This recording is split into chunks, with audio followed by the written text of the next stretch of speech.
psiquiatra, homeopata, Luiz Andrade, bom dia. Bom dia, Eduardo, Fernanda, bom dia, ouvintes doutor. Internautas. Fazer um pequeno comentário. Ontem foi o Dia Nacional de Conscientização sobre os problemas do alcoolismo e outras drogas. Então, trazer aqui um raciocínio rápido, Eduardo, de que o problema da dependência química, seja por comprimido, seja por bebida ou outras drogas, é um adoecimento da vontade. Adoece primeiro, Eduardo, a força de vontade, então a pessoa promete para si mesmo que vai diminuir, que vai controlar e não consegue. Mas depois, num agravamento, acontece um adoecimento da boa vontade, a pessoa já não quer mais. Gerou, inclusive, aquela música, né, lamentável, mas que fez sucesso, de eu bebo sim, estou vivendo. Tem gente que não bebe, está morrendo, que é uma distorção, né? Então, lembrar aqui, gente, que se você tem uma pessoa querida, um amigo, um parente que está precisando de mudar o ritmo, né, estimule que essa pessoa faça um tratamento, faça uma programação, porque quando a doença é na vontade, é que nem a depressão, você não pode fazer, a pessoa tem que querer melhorar, não, porque o querer dela é que está adoecido. Então precisamos ter essa consciência da problemática e lembrando aí uma semana antes do carnaval, que os maiores problemas da bebida alcoólica, Eduardo, tem a ver com a quantidade, com a qualidade e se a pessoa se alimenta ou não. Portanto, beber menos interessa, né? Que se beba um tanto que não seja tão envenenante. E que se puder beber uma bebida de melhor qualidade também. E não esqueça de se alimentar, porque protege muito o fígado, a proteína, é um hepatoprotetor de primeira qualidade. O fato de ele se internar voluntariamente é um bom indicativo, doutor Aloysio? É um ótimo sinal. Primeiro, de que ele ainda está com algum grau de consciência, que portanto ele tem noção das coisas, né? Porque a gente tem na consciência o primeiro passo para poder exercitar o livre-arbítrio, que são as escolhas, né? E cabe lembrar, Eduardo, que todos nós, seres humanos, temos o que a gente chama de ciclotimia. Timo tem a ver com a ideia do humor. Então, as mulheres têm isso mais claramente na diferença que ocorre hormonalmente entre a ovulação e a pré-menstruação, mas nós homens também temos a fase do mês, apesar de não menstruarmos, temos a fase do mês que é mais auspiciosa, mais para cima, mais luz. É a fase do mês que a gente está mais enrustido, está mais fechado. Sério? Então, sabia como tinha isso não, doutor? Pois Vamos usar é, isso a achei meu legal favor. isso também. São hormônios, né? E a gente tem falado aqui com os ouvintes da Itatiaia que o homem produz mais testosterona, menos estrógeno. E a mulher produz mais estrógeno, menos testosterona. Mas todos os dois produzem os dois, né? Em proporções diferentes. Então a gente não deve estranhar, gente, não ficar se considerando portador de distúrbio bipolar, depressão bipolar, porque tem uns dias que a gente está mais para dentro mesmo, né? Fernando Pessoa tem uma expressão interessante, Fernando, que ele fala assim, nem tudo são dias de sol. E a chuva, quando falta muito, pede-se. Então, respeitar essa questão da variação do humor. Agora, quando essa variação é muito intensa, gente, quando ela é muito exagerada, né? Hora a pessoa está eufórica, hora a pessoa está totalmente deprimida, aí sim a gente já tem que pensar em tratamento, inclusive com medicação. E eu sempre uso homeopatia, mas em alguns casos uso também remédio comum para estabilizar. E quando a pessoa se interna, é uma forma de proteção, né? Infelizmente o índice de autoextermínio, o índice de suicídio vem aumentando a cada ano, principalmente na faixa mais jovem, a partir dos 12 anos de idade. Então assim, quando a gente não está bem, tem que procurar essa ajuda, tá? Não pode ter preconceito não, né? A psiquiatria já foi uma área muito sem recurso, muito sem ferramentas. Pra você ter uma ideia, o primeiro remédio que existiu, descoberto por acaso, foi a prometazina, que é o Fenergan, antialérgico Fenergan, na década de 50. De lá para cá os remédios melhoraram muito, então a gente tem recurso. E cuidado, porque boa parte desses remédios causam dependência, tá, Fernanda? Então o negócio não é assim simplesinho, mas uma coisa é fato, a saúde mental precisa de ser preservada.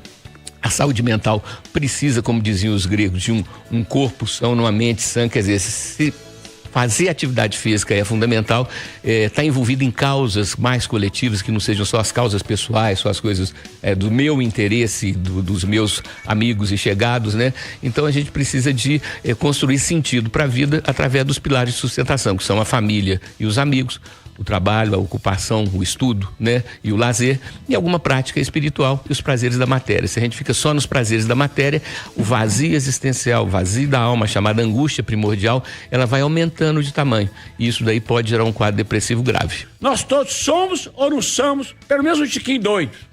Todo ser humano é um abacaxi, com a sua parte boa, sua parte média e sua parte não tão boa. Então, todo mundo é candidato Que a abacaxi, doido. Adorei. velho?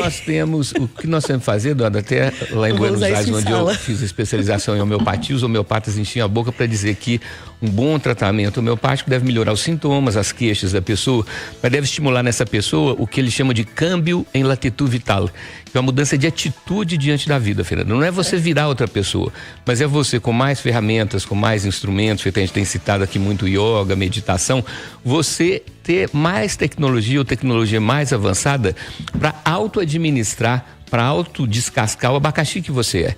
Então, administrar as nossas dificuldades, as nossas tendências inadequadas, Eduardo, é mais importante do que querer não ter tendência inadequada.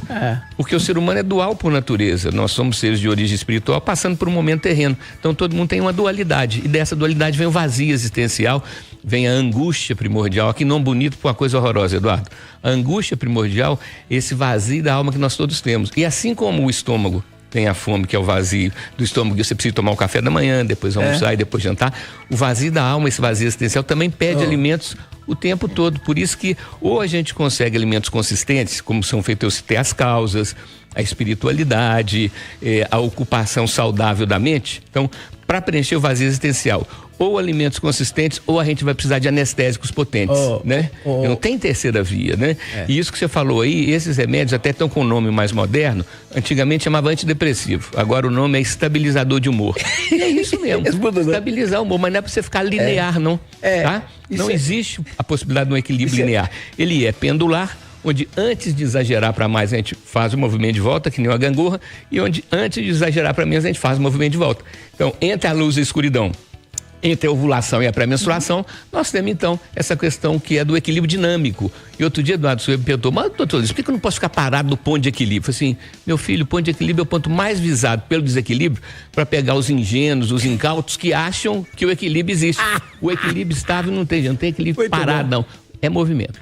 Ô, doutor Luiz, o senhor acabou de falar que o antidepressivo agora como é que chama? Estabilizador de humor. Então, o Alisson, hoje é estabilizador de humor, já foi antidepressivo. E na minha infância, sossega, Leão. Quer ver outra?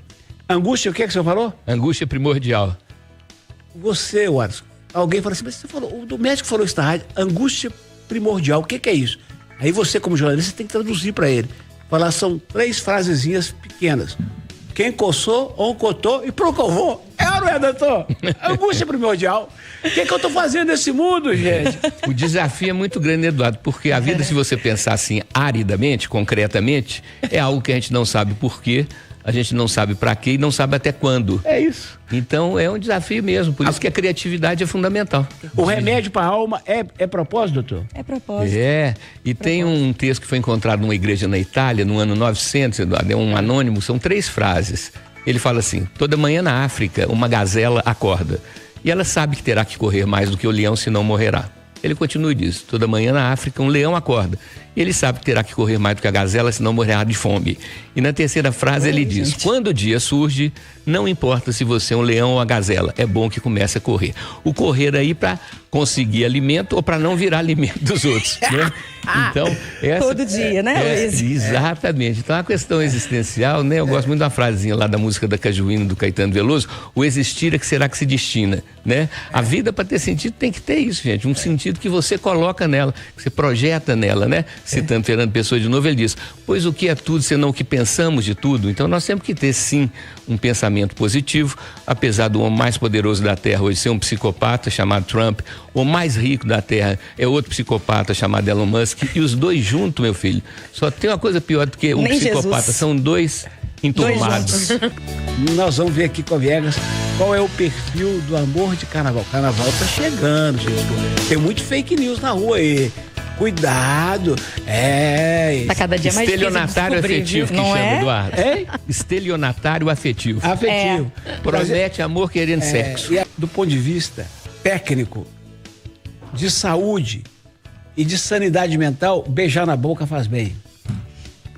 Aí eu acho que é porque é gostoso, né, Eduardo? Tem uma coisa bem concreta que é, objetivamente falando, tem a ativação que a gente tem ao beijar na boca, vai na parte hormonal na hora, né? É lógico que um beijo na boca com quem você ama é mais poderoso do que um beijo na boca de quem você não conhece, né? Mas dependendo do nível de álcool no carnaval também fica bom também. Até se fala na revolução sexual, né? Na década de 50 e 60, eu até dizia que foi uma revolução feminina, etílico, sexual. Por quê? Porque quando uma pessoa bebe, e as mulheres não bebiam tanto, depois que começaram a beber mais, o seu nível de exigência diminui. Isso é bom. Isso é verdade. Não é? Isso é muito verdade. Do mesmo jeito que o melhor tempero que existe no mundo é a fome, né? Quando você está com seus critérios de exigência, suas chatices, sua peneira fina, pouca gente passa. Agora, quando sua peneira está com a porteira aberta, como diz outro, né? Então, assim, realmente as mulheres passaram a ter um comportamento mais livre, mais solto, em função da diminuição das defesas, dos mecanismos de proteção. Por isso que muitas vezes a mulher acaba se envolvendo com determinados homens que vão maltratá-la, que vão agredi-la e até às vezes matá-la. Eu costumo dizer, Eduardo, que eu acho que a intuição feminina precisa de estar mais apurada, né? Para poder você sentir, tem uma peneira, tem uma parte, gente, que é um critério da lógica. É bonito, é feio, é educado ou não, é gordo ou é magro, é a lógica. Mas tem outro critério que é intuitivo. E a intuição não passa pela mente. A intuição, o sexto sentido, é visceral. O que quer dizer visceral? É uma coisa que vem das suas entranhas. É um cheiro que você sente de jasmim, que é um cheiro maravilhoso, ou um cheiro de sulfo, que é o cheiro de ovo podre, né? Mas de onde está vindo esse cheiro? Você não sei dizer de onde está vindo, mas que eu estou sentindo, eu tô. Então, assim, quando você for fazer essas escolhas, né? Você tem que levar o padrão da lógica em consideração, mas tem que levar também o seu sexto sentido, a sua intuição, para não entrar numas enrascadas, né, Eduardo? E quando a gente está carente afetivamente, a gente acaba correndo risco. Fria. Não é? O doutor Luiz disse que você é bravo mesmo, mal mesmo. Ele faz questão de falar, sou mal mesmo. Ele matou porque os dois não sorriram para ele. A gente falou um pouco aí dos psicopatas, né, milionários e poderosos, mas você tem psicopatas de tudo quanto é tipo. A psiquiatria, Eduardo, tem tanto IRC, vamos dizer assim, tanto desconforto com relação à psicopatia e os psicopatas, que não classifica como uma doença mental. Fala-se então que a psicopatia é um distúrbio de caráter, né? Seria então essa questão da pessoa egoísta ao extremo, que tem um grande prazer em ver o sofrimento dos outros e principalmente o sofrimento de quem não se identifica com as suas ideias. Então essas pessoas que não se sabe se tem a ver com um processo genético ou se é uma questão educacional, mas uma coisa é certa, Eduardo, crianças criadas ou sem afeto, sem carinho, ou criadas com o que a psiquiatria chama de duplo estímulo, ora é bem tratada, ora é maltratada, ficam então áridos afetivamente. Então, do ponto de vista prático, uma pessoa que faz esse tipo de procedimento, que toma esse tipo de atitude, você pode dizer que realmente é uma pessoa que tem um distúrbio, mas repito, a psiquiatria diz que isso não é doença, isso é um mau caratismo, isso é um defeito de caráter, e a sociedade tem, Eduardo, que tirar essas pessoas de circulação, porque do ponto de vista prático, elas são uma ameaça constante. O tempo todo você está correndo o risco de encontrar com um cidadão desse. E acho, Eduardo, no sistema prisional, tive a oportunidade de acompanhar durante 10 anos o Conselho de Criminologia e Política Criminal, eu acho que devíamos ter uma situação onde o preso, para se alimentar, tivesse que trabalhar, né? Tivesse que fazer alguma coisa, né? Se fosse estudar, fosse trabalhar, para poder então merecer aquele alimento, né? Essa é uma variável que a gente precisa de melhorar demais no país, né? E o número de pessoas presas em condições péssimas é muito grande, e acho que do ponto de vista prático a gente está realmente fazendo uma escola do crime, porque essa questão do crime organizado, né? Essa organização para o mal, isso precisa de ter um desestímulo, porque senão a gente acaba ficando refém de todo um processo de... Tem falado que a humanização é o sinônimo de desanimalização. Então, a mãe do moço, né, um dos que morreu, falou mesmo, né? Lugar de bicho é na cadeia. Quer dizer, a pessoa que não é um ser humano, mas sim um ser ainda instintivamente animal, tem que ser tirado de circulação. Mas tudo que for para melhorar a autoestima, tá valendo, doutor? E a estética, Eduardo, é uma coisa bem ampla, né? Não é só o rosto, não é só a barriga, né? É uma coisa que envolve todas as partes do corpo, né? E a gente citou aqui uma vez, eu vou repetir, que os indianos partem do princípio, gente, que o corpo físico é um templo onde Deus habita como em nenhum outro lugar. E que daí, cuidar da saúde, cuidar da higiene, cuidar da estética, da aparência, é uma forma de honrar a Deus. Não é para ficar conquistando, aparecendo, não. É uma forma mais, vamos dizer, nobre de lidar com esse corpo físico que nos permite ter consciência, livre-arbítrio, noção e intenção no que a gente chama de clareza e escolhas, né, Eduardo? Poder intervir no próprio destino, poder melhorar o próprio destino, isso é uma coisa brilhante. A vida adquire outro sentido que não de estar repetindo um texto que já foi escrito para você, um script que já está escrito. Nós temos um pré-destino, sim, gente, mas através da consciência do livre-arbítrio, da noção e da intenção, nós podemos intervir e melhorar. E você dá esse, como diz na gíria, esse trato na estética, seja nos pés, seja na vulva, seja no rosto, né? No cabelo, né? Isso é muito importante, cuidar desse corpo físico aí com carinho, com amor. E aí o pessoal tá acusando ele de ter feito marketing, né? De ter provocado a polícia para ser preso, para poder, horas depois, ir pra internet, lançar um álbum e a música dele bombar por aí. Não podemos duvidar disso, né, doutor Luiz? Dada a prática hoje do like, é possível, né? Né? Chamar atenção tem sido uma obra que está generalizada e, feito você falou, a questão do bom gosto, do mau gosto, a questão da adequação e da inadequação, né? É lamentável, mas essa época que nós estamos vivendo é uma época que a gente tem que reconhecer que o tal do vale tudo tá valendo. Aloysio Andrade até sexta, se Deus quiser, até e sexta, arroba... Aloysio Andrade, pedi 30 segundos para falar sobre a gentileza e dar um exemplo, né? Ontem recebi uma visita lá no consultório da Betânia e Dona Quinha lá de Monlevade, que trouxeram umas folhas de ora pronobis, umas rosquinhas muito legais, muito gostosas. Então, gente, a gentileza, esse exercício da gentileza é fundamental. É a vacina, é o neutralizador que a gente tem contra a raiva, é essa busca de ser gentil com o outro e ter uma troca de boas energias. Então, que tenhamos esse esforço em ser gentil com o próximo. Até sexta.